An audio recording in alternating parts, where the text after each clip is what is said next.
the Chinese reaction to this imposition of 10% tariffs so far on $200 billion of imports from China? We heard from the premier, Li Keqiang. You'll say it better because you're fluent in Mandarin. Overnight. You're doing well, David. Overnight, he said that they didn't want to weaponize the yuan. Listen to what he had to say. China will never go down the path of stimulating exports by devaluing its currency. Now, you would never question someone's honesty, but do you believe him in this sense? He may mean it right now, but how long can they really stick with that? Well, I think if you look at what's happened to the yuan in the last 6 months, its valuation against the US dollar and on the cross rates has come down, but not to the extent that it fully compensates for the additional impact on the cost of Chinese goods on the market as a result of US tariff increases. But it will remain effectively not declared as an element of the Chinese, as it were, policy arsenal, quite apart from the retaliatory measures being used against the United States through the Chinese countermeasures announced in the last 24 hours. Is another possible option to reduce the purchase of U.S. Treasuries? Because we've noticed that their holdings of U.S. Treasury this last month went down. Some people say that might have been in response to this. Some people say it has nothing to do with that. What's your impression, knowing China so well? Look, my attitude to Chinese holdings of U.S. Treasuries is that China will never do anything contrary to its essential interests.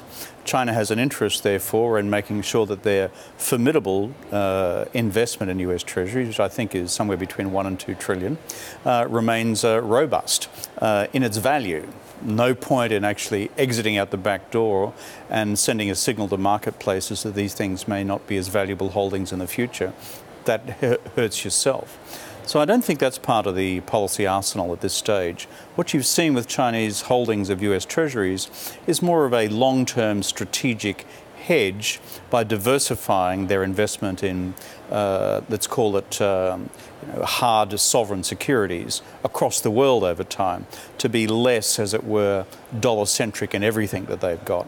But I don't think it's part of the policy arsenal to deal with this immediate challenge which presents itself through the trade war. So you said, and it makes perfect sense, China is going to act in its own best interests. Yep. Is the United States first, second, and third. There you have it. Is the United States acting, in your opinion, in U.S. companies' best interest right now? I had a discussion with Kevin Hassett just this morning from the White House and said, you know, the United States companies came in, really objected to those tariffs coming in, and they put them on anyway. The U.S.-China Business Council has come out with a survey of its members. We'll show some of the numbers here, that 73% of its members doing business in China really think that this is a problem for them. Well, I think in terms of China's retaliatory measures, it is. But that, of course, will affect the relative access to the Chinese market of American goods and, in time, frankly, services. But it also, at a deeper level, poisons relationships.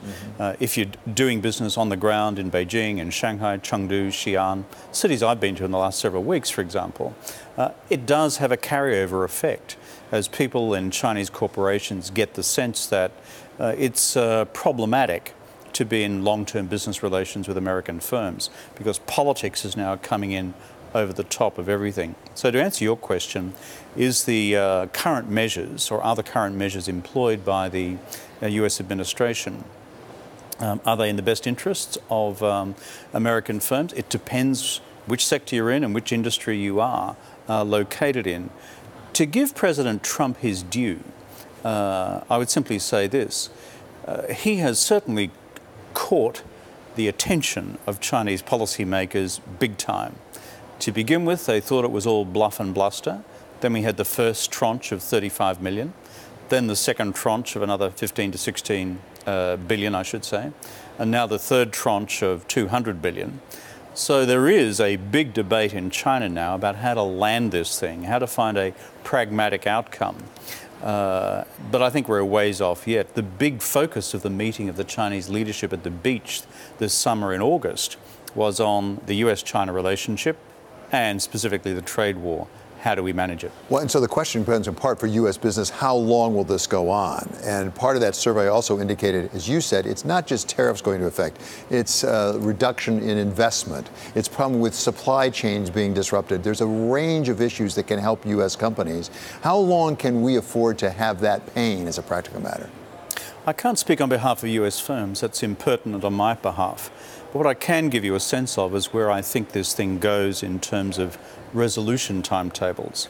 I think it's highly unlikely we're going to see any significant move to resolve this thing this side of the midterms due on the 6th of November.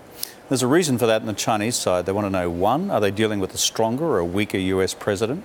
Two, what will be the shape of the Congress and its attitude to China? And three, will the president be making any key changes in his administration, key personnel decisions which affect the US-China relationship? So the mood in Beijing is, let's just hang back and let's just wait to see what happens.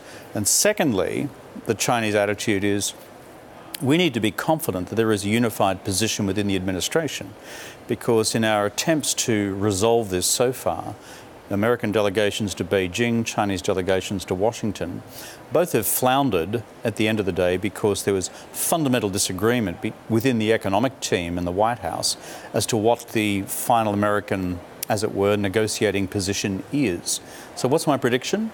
I don't think we're going to see substantial movement on the resolution of this until much closer to Christmas.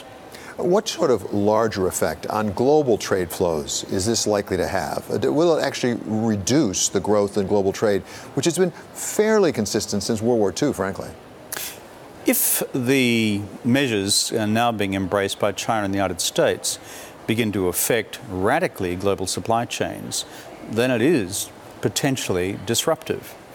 Often in the United States, it's judged, for example, that China has a limited policy arsenal for a very simple, practical reason.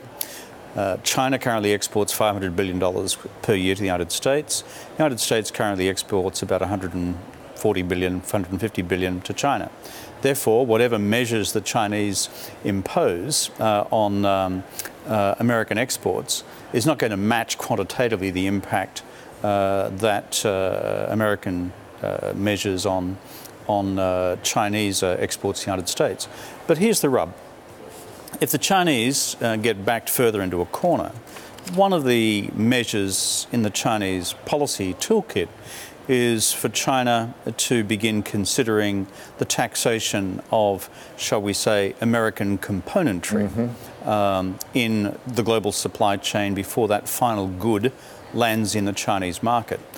Now, if that was the case, and they imposed 10 or 25% on that, but then signaled to other global suppliers that we're going to give you 6 to 12 months to alternatively source that, that not only punishes America at a much bigger scale, but then begins to really slow global trade. And take a longer term view, because you just recently wrote an op-ed in the New York Times. And the question really for me is, to what extent could we fundamentally change relations between the United States and China, but also with other trading partners around the world? One of the things you said is, as Western democracies look increasingly sick, other systems of governments are now on offer. China has become increasingly confident in its own model, described as authoritarian or state capitalism, and its Beijing consensus is held up to the non-Western world as an example of a more effective form of national and even international governance. What is the risk that, in fact, trade relations will be fundamentally shifted for a generation, and in fact, people will turn to other places to do their business rather than the United States? Well, I think we are at strategic turning points. When the history of this period is written, mark 2018 in your diary. It's not just China's rise. It is now American countermeasures, and I think the administration has represented real American sentiment in taking the posture that it's taken. But we're now seeing a deep parting in the ways, not just on trade relations, not just on investment relations, where you've seen a radical slowing between the two, but also in the declared and undeclared war in high technology, which is now unfolding. So the period of strategic engagement between the US and China is yielding to this new period of strategic competition. What happens in the rest of the world? They begin to hedge and begin to look at other ways in which they can carve out their future. That's the risk.